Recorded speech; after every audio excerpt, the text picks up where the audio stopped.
মৰমৰ বন্ধু-বান্ধৱীসকল তোমালোক সকলোকে আমাৰ এই চেনেলটোলৈ পুনৰবাৰ স্বাগতম জনাইছোঁ। আজিৰ এই ভিডিঅ'টিত কনজিউমাৰ প্ৰটেকশ্যন এক্ট এণ্ড ৰাইটছৰ ৰিলেটেড 100টা কুৱেশ্যন আমি আলোচনা কৰিম। তোমালোকে ভিডিঅ'টি শেষলৈকে চাই থাকা। ডিএলএডৰ প্ৰি এণ্ট্ৰেন্স এক্সামৰ কাৰণে এই কুৱেশ্যনকেইটা বহুত বেছি ইম্পৰ্টেণ্ট হয়। 1 নম্বৰ তোমালোকৰ ইয়াৰ পৰা আহিবই। প্ৰথম প্ৰশ্নটোৱে আছিল which year was the consumer protection act ইনেক্টেড in India, অৰ্থাৎ ভাৰতত গ্ৰাহক সুৰক্ষা আইনখন কিমান চনত প্ৰৱৰ্তিত কৰা হৈছিলে।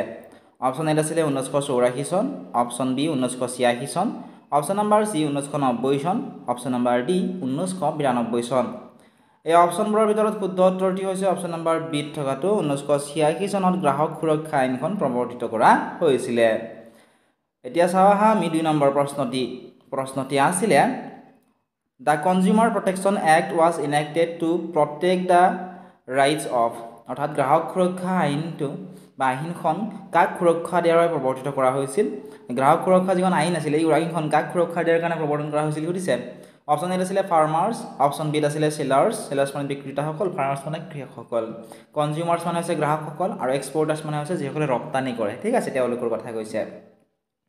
এই অপশ্যনবোৰৰ ভিতৰত শুদ্ধ উত্তৰটি হৈছে অপশ্যন নম্বৰ চিত থকাটো গ্ৰাহকসকলৰ সুৰক্ষা দিয়াৰ কাৰণে গ্ৰাহক সুৰক্ষা আইন প্ৰৱৰ্তিত কৰা হৈছিল। এতিয়া চাওঁ আহা আমি প্ৰশ্ন নম্বৰ 3। প্ৰশ্নটি আছিলে how many consumer rights are recognise under the act, অৰ্থাৎ সেই যিখন আইন আছিল সেই আইনখনত কিমানটা গ্ৰাহকৰ বাবে অধিকাৰ স্বীকৃত কৰা হৈছে। অপশ্যন আছিলে 4টা, 5টা, 6টা আৰু 7টা। এই অপশ্যনবোৰৰ ভিতৰত শুদ্ধ উত্তৰটি হৈছে অপশ্যন নম্বৰ চিত থকাটো 6টা। ঠিক আছে, 6টা স্বীকৃত। নেক্সট প্ৰশ্নটো চোৱা তোমালোকে, প্ৰশ্ন নম্বৰ 4। প্ৰশ্নটি আছিলে the right to be inform means, right to be inform মানে কি হয় সুধিছে। অপশ্যন এ আছিলে টু ন' এভৰিথিং, সকলো জনা বা সকলো জানিবলৈ এনেকুৱা ধৰণৰ বুজায়।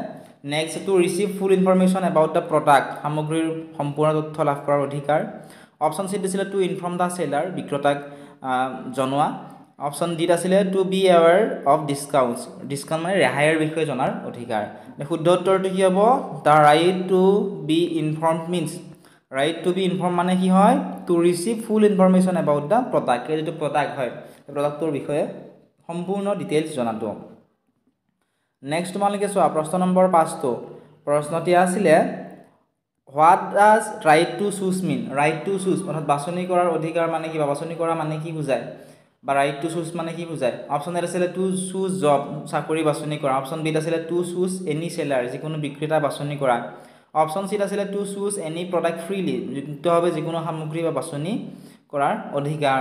অপশ্যন ডিত আছিলে to change the brand any time, যিকোনো সময়তে ব্ৰেণ্ড সলনি কৰা। গতিকে বাছনি কৰাৰ অধিকাৰ মানে কি হয়, বাছনি কৰাৰ অধিকাৰ মানে হৈছে অপশ্যন চি হ'ব correct answer, to choose any product freely, মুক্তভাৱে যিকোনো সামগ্ৰী বাছনি কৰাৰ অধিকাৰ। প্ৰশ্ন নম্বৰ 6 তোমালোকে চোৱাচোন। প্ৰশ্নটি আছিল which right protects consumer against unfair trade practices, কোনটো অধিকাৰে গ্ৰাহকক অন্যায় বাণিজ্যিক পদ্ধতিৰ পৰা সুৰক্ষা দিয়ে। অপশ্যন এ আছিলে ৰাইট টু এডুকেশ্যন, শিক্ষাৰ অধিকাৰ। Option B right to safety, সুৰক্ষাৰ অধিকাৰ। Option C right to be inform, জানিবৰ বা জনাৰ অধিকাৰ। Option number D right to be protected, সুৰক্ষিত হোৱাৰ অধিকাৰ। শুদ্ধ উত্তৰটি হ'ব অপশ্যন নম্বৰ ডিত থকাটো ৰাইট টু বি প্ৰটেক্টেড। ঠিক আছে, এইটো অপশ্যন কাৰেক্ট এনচাৰ হ'ব। নেক্সট প্ৰশ্ন তোমালোকে চোৱাচোন, প্ৰশ্ন number 7। Which is not consumer right, তলত উল্লেখ কৰা কোনটো গ্ৰাহকৰ অধিকাৰ নহয় সুধিছে। অপশ্যন এ আছিলে right to be heard. Option বিত আছিলে ৰাইট টু ৰিড্ৰেছেল অৰ্থাৎ অভিযোগ দাখিলৰ অধিকাৰ। অপশ্যন চিত আছিলে ৰাইট টু চেল, বিক্ৰী কৰাৰ অধিকাৰ। অপশ্যন ডিত আছিলে ৰাইট টু ছেফটি, সুৰক্ষাৰ অধিকাৰ। এইকেইটাৰ ভিতৰত কোনটো গ্ৰাহকৰ অধিকাৰ নহয় সুধিছে। শুদ্ধ উত্তৰটি হৈছে অপশ্যন নম্বৰ চিত থকাটো ৰাইট টু চেল, এইটো গ্ৰাহকৰ অধিকাৰ নহয়। অপশ্যন চি হ'ব কাৰেক্ট এনচাৰ। নেক্সট প্ৰশ্ন তোমালোকে চোৱাচোন, প্ৰশ্ন নম্বৰ 8টো। প্ৰশ্নটি আছিলে which organisation is formed as the national level to protect consumer rights, অৰ্থাৎ ৰাষ্ট্ৰীয় পৰ্যায়ত গ্ৰাহক অধিকাৰ সুৰক্ষাৰ বাবে কোনটো সংস্থা গঠন কৰা হৈছে। অপশ্যন এত আছিলে TRAI, option B NCDRC, option number C RBI আৰু অপশ্যন নম্বৰ ডিত আছিলে SEBI। প্ৰশ্ন কি সুধিছে চোৱা, ৰাষ্ট্ৰীয় পৰ্যায়ত গ্ৰাহক অধিকাৰ সুৰক্ষাৰ বাবে কোনটো সংস্থা গঠন কৰা হৈছে।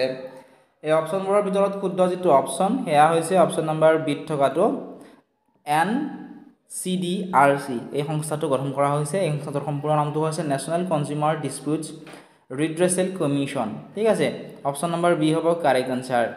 প্ৰশ্ন নম্বৰ 9 তোমালোকে চোৱাচোন প্ৰশ্নটি আছিলে what is the main aim of the consumer protection act গ্ৰাহক সুৰক্ষা আইনৰ মুখ্য উদ্দেশ্য কি অপশ্যন এ আছিলে এনকাৰেজ মাৰ্কেটিং বিপণন প্ৰসাৰিত কৰা অপশ্যন বি আছিলে প্ৰমোট প্ৰফিট লাভ বৃদ্ধি কৰা অপশ্যন চি আছিলে প্ৰটেক্ট কনজিউমাৰ ইণ্টাৰেষ্ট গ্ৰাহকৰ স্বাৰ্থ সুৰক্ষিত কৰা অপশ্যন নম্বৰ ডি আছিলে ইনক্ৰিজ কম্পিটিশ্যন অৰ্থাৎ প্ৰতিযোগিতা বৃদ্ধি কৰা গ্ৰাহক সুৰক্ষা আইনৰ মুখ্য উদ্দেশ্যটো কি হয় গ্ৰাহক সুৰক্ষা আইনৰ মুখ্য উদ্দেশ্য হৈছে প্ৰটেক্ট কনজিউমাৰ ইণ্টাৰেষ্ট অৰ্থাৎ গ্ৰাহকৰ স্বাৰ্থ সুৰক্ষিত কৰা নেক্সট প্ৰশ্ন তোমালোকে চোৱাচোন প্ৰশ্ন নম্বৰ 10 প্ৰশ্নটি আছিলে who can file A complaint under the consumer protection act অৰ্থাৎ গ্ৰাহক সুৰক্ষা আইনৰ অধীনত অভিযোগ কোনে দাখিল কৰিব পাৰে অপশ্যন এ আছিলে অনলি মেনুফেকচাৰাৰ অৰ্থাৎ কেৱল উৎপাদকে যিয়ে মানে বস্তুখিনি বনায় অপশ্যন বি আছিলে এনি কনজিউমাৰ যিকোনো গ্ৰাহকে অপশ্যন চি আছিলে অনলি গভৰ্ণমেণ্ট কেৱল চৰকাৰে অপশ্যন নম্বৰ ডি আছিলে